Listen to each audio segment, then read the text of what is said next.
દક્ષિણ ગુજરાતમાં ઓક્ટોબરથી શેરડી રોપવાની ભલામણની અવગણના સપ્ટેમ્બરમાં જ રોપણી માટે અપાઈ રહ્યું છે પ્રોત્સાહન।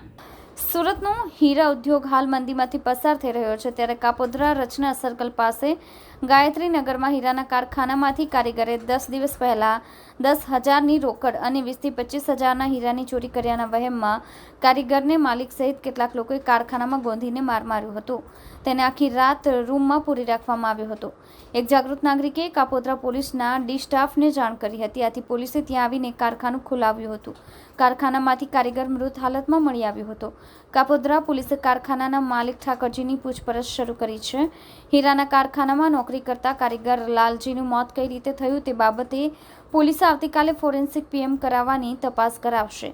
કારીગરને બંને હાથ પગમાં ઈજાના નિશાનો છે, તેથી તેને માર મારવામાં આવ્યો હોવાનું સામે આવ્યું છે અને તેના જ કારણે મોત થયું હોવાની આશંકા લાગી રહી છે। પીએમ રિપોર્ટ આવ્યા બાદ કાપોદ્રા પોલીસ હત્યાનો ગુનો દાખલ કરી શકે છે।